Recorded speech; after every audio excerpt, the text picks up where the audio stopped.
Alvin Gentry has done an unbelievable job this year with this New Orleans Pelicans team, especially after he lost to Marcus Cousins. That being said, you cannot go down in the fourth quarter and Anthony Davis get limited touches. You got to have 2 or 3 sets, not just give him the ball at the three-point line and say go. You got to have some plays, some specialty plays for Anthony Davis, especially when his teammates, because what happened early in the game, what was New Orleans? They were making threes. Yes. So now all of a sudden, everybody's hot. We don't need AD. Then all of a sudden, Paul George gets hot. OKC takes the lead. Now all of a sudden, we need AD. But guess what? When you let AD go 3, 4, 5 minutes without getting any quality touches, now all of a sudden, you're trying to feed him the ball late in the game. He doesn't have any rhythm, and he's out of attack But Sam, mode. I got to ask you this, because this is the complaint about Anthony Davis. He's a dominating player. We're talking about a guy who's put up 50-point games this season, right? Can you imagine Shaquille O'Neal or any other dominating threat not getting in a guard's face? You still have to have Tony Duff, what would happen to you if you're playing with one of those centers and you don't get on the ball? Especially winning time. 2 things going to happen. Either going to be on the bench or that player Hey, hold on, wait. No. The coach is going to take him out of the game. What's the first thing going to happen? Oh, you're going to be on the bench. Yes. Absolutely. But you know what? You have to have that kind of personality to let your players know, I demand the ball. And also your teammates got to know how important you are to the offense, because once you're important to the offense, now he's going to rebound, he's going to defend. He does all the dirty work that's demanded of a big man. But if you don't give him the ball, you're right, he has to demand that ball. Hey, Casey, check this out. But you got Rajon Rondo now, who's a smart, headed point guard who understands how to play and run a team, and he needs to realize. But understand something. Sometimes your smart players, they forget. That's why you have a coach. If the players remembered and thought of everything, you wouldn't be paying the coach wait a minute. Okay. You wouldn't be paying the coach $4 or $5, $6 million, right? Sometimes the coach get caught up in the game, too. Exactly. So guess what? Between the two of them, one of them got to remember, because both of them forget. Then guess what's going to happen? You're going to take an L. Now, you don't have a problem. You're going to take an L. So my question is, as the coach, if my point guard, who I have the ultimate confidence in to run a game, if I see that he's not getting the ball to AD in the situation that I think, I'm going to call a timeout, and I'm going to say, look, this our bell towel right here. He's got to carry the ball for us. Let's get him the ball, and and I would say to Rondo, these are the 3 sets I want you to run for AD, all right? Because you can't run the same play. But these are the 3 sets. We're going to play through AD. And AD, if you got a shot or you could take your guy, you take him. If not, if the double team comes, you know what to do. Set your teammates up and move the ball. And he's been in that position before. And like Coach is saying, you got to make sure that every time down the court, he don't need to shoot the ball every time. He's got to touch I think he got to touch the ball. He has to touch the ball. What's going to happen when he touches the ball? Come on. The defense going to collapse. Yes. Look, and you're going to get open threes. That's what I'm a smart enough player to know that if I throw the ball inside, I'm getting a shot. I'm getting shots. I played with Kevin Garnett. We had one all-star. He made everybody on the team better. And all we would do is throw KG the ball at the free throw line, at the mid-post. And guess what?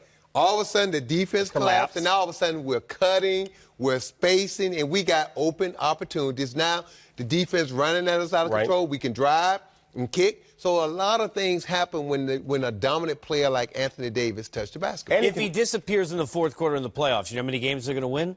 0. On the other side, the right decision from Russell Westbrook. Yes, that's the headline late, including this one, finding Paul George, who was hot pretty much all night. Sam, you've been talking about him getting the ball in the right spot. He does here in the corner. Well, that's something Russ got to do. He's got to be more consistent with it. And again, I'm a Russell Westbrook fan. I thought he was the MVP last year for what he did, and this year he's done a good job. But in certain situations, look, Russ sometimes don't understand when he don't have it going on. So that's why you have a coach that you're paying over there and to say, look, the reason we got Paul George was Russell Westbrook in Indiana. So he can do the same things at 6'8" that Russ can do. Absolutely. So sometimes, Russ, we're going to put you on the weak side. We're going to run some pin downs for you. And to your point, when Paul George get the rebound, why are you looking for Russ?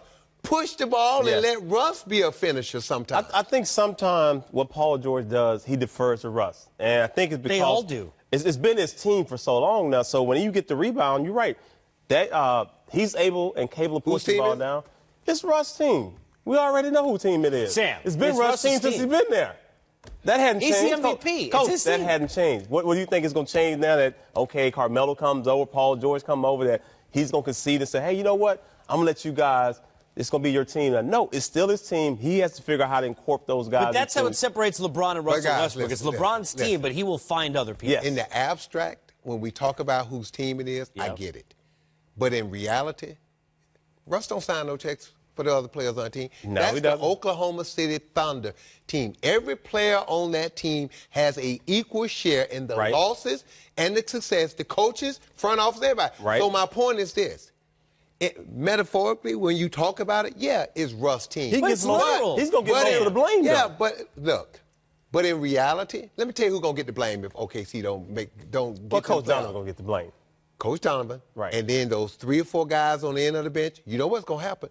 Russ not going to get, look, he may get criticized. Right. Is he going to take a pay cut? No. Is he going to get cut? No. No. Those 3 guys, 4 guys on the end of the bench, they're the ones going to get cut. Because whenever you underachieve, what do? They make changes on the last 3, 4 guys on the team. We look at Melo and Paul George tonight. Obviously, the big 3, a huge key. Russell trying to find them as much as he can. What do you see here, TD, from the other 2 parts? Well, I like when Paul gets the ball because he's bringing the ball down the court, he's surveying the court, and he's taking his time and seeing what's happening on the weak side. And then he has a smaller defender on him, and what he does, he attacks the basket. And that's a matchup that when you have a smaller defender guarding Paul George, let's post him 6'8", play through him and allow him to make plays. And once we already know we can pick and pop when it comes to knocking down outside shots. And right here, you give Carmelo a chance to set a screen, and he could possibly roll, but you want to make sure you get him involved. And when Carmelo gets involved, it gives you that third guy that can knock down shots from outside. But as we talked earlier, Paul George and Carmelo have been players that, think about this, they've been players that have been taking a lot of shots. They need volume shots in order for them to get going sometimes. Because you have a player like Carmelo that misses maybe his first 4 or 5 shots. It might take him another 10 to get going. When he was in New York, he always knew he was going to get that 20-some shot. And even if he went 9 for 27, he still was able to get 27. But he's not going to get 27 shots. Absolutely not. But it's not going to happen. But to your point, I just feel like there's times when Paul George gets the rebound, he shouldn't defer to Russ. He should push the ball, let Russ be a finisher, let Russ play on the weak side, have some action on the weak side to get Russ coming off the ball. But that's coaching, though, right? So, hey, it can't be Russ. Hey, accountability falls on everyone. Billy Donovan did his job tonight. If you look at that first quarter, with 4 minutes and something, he made an adjustment. He saw Russ was struggling. He pulled him out. He never takes Russ out 5 minutes to go in the first quarter. He doesn't. But guess what? But it's the only way to get the ball out of his hands. He understood that they had to win this game. Let's look at how it all went down for the big 3 tonight. Look at the minutes equal for PG-13 and Russ. Look at the numbers. Pretty even across the board. Actually, you're not used to seeing Russ shoot less shots, 7 less attempts than Paul George.